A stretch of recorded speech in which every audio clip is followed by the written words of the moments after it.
Drawing any pose in a foreshortened angle is not necessarily hard, but it can be easier.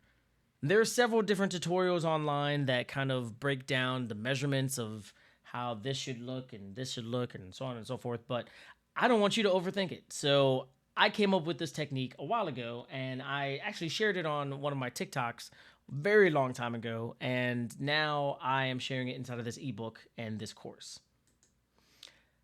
This is my camera technique. I always try to envision whatever pose I'm looking at through the lens of a camera.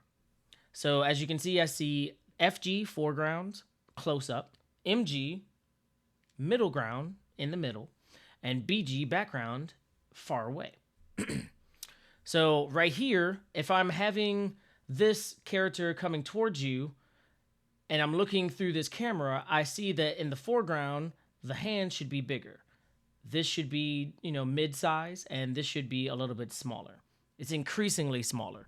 Whatever is farthest away is going to be the smallest.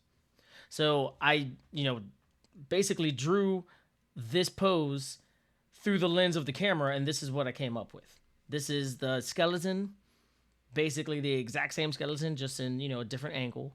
And then I added the body on top of that skeleton.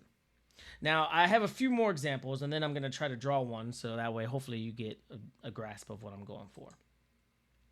This is the same pose from two different angles. This is him punching towards the camera, number one, and then this is him punching away from the camera with his fist closer to the camera, number two.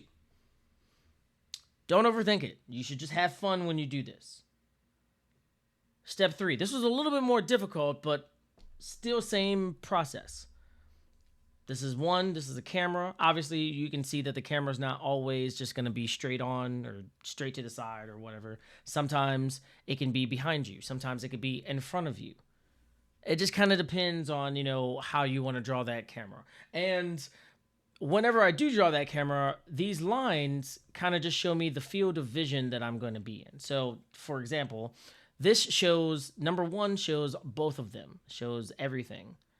So I'm going to show everything. This is them, obviously, just from the skeleton portion, and then this is when I add the body on top. Step 2 only shows up to her elbows and his knees. So I do the same thing, elbows and knees. Hopefully you're getting what I'm putting down. Step 3 is kind of like from the bottom looking up. Now, this is one that I probably could have done a little bit better in, but it was still really fun, and I think that it came out fairly okay. But as you can see, I'm looking up.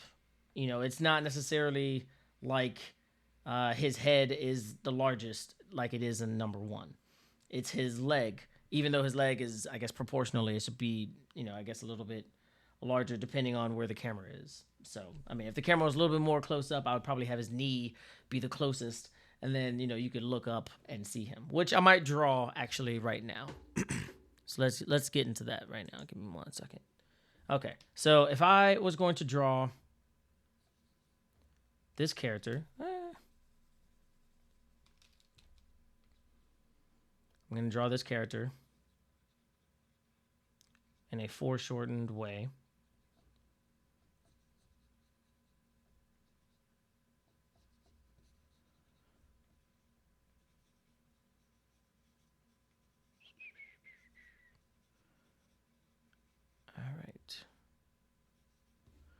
I'm going to have the camera right here.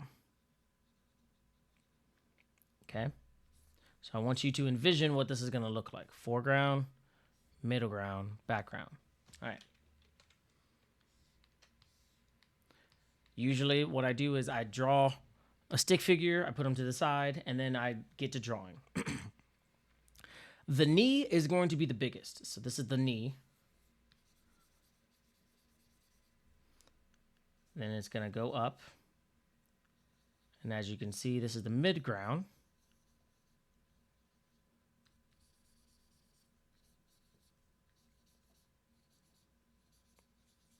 And it kind of cuts off right there.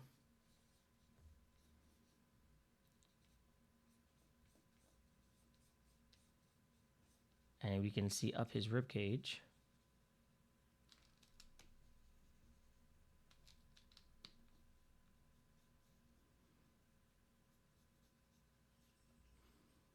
You see his shoulders.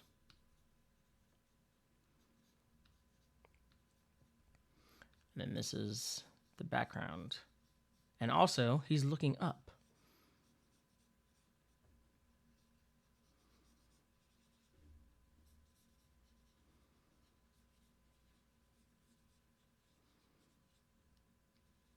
Okay, so hopefully you're starting to grasp what I'm saying.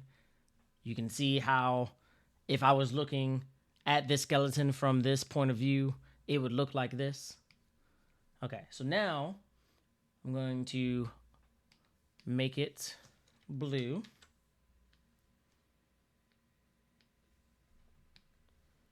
And I'm going to add the body on top of it.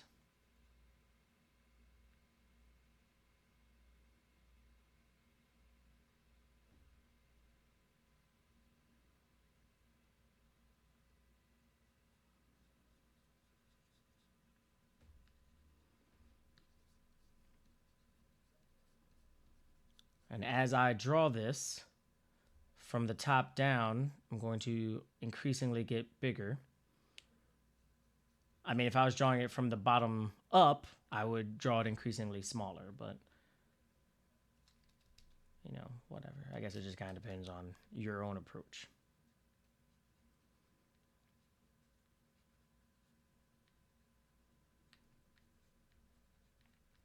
And again, this entire course is to teach you the basics.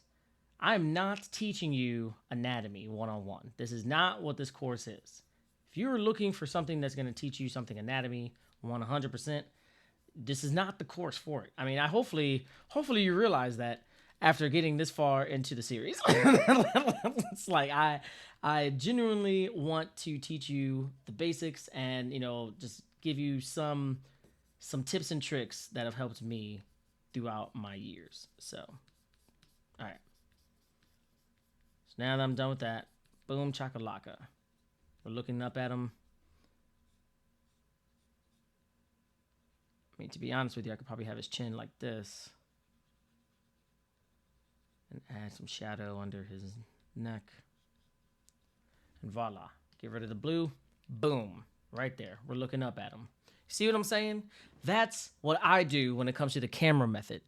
Now, this method might work for you. It might not work for you. But I do know that it's very fun. So hopefully that is something that will motivate you to try it out. And I really hope that you do not overthink it because it's just that simple.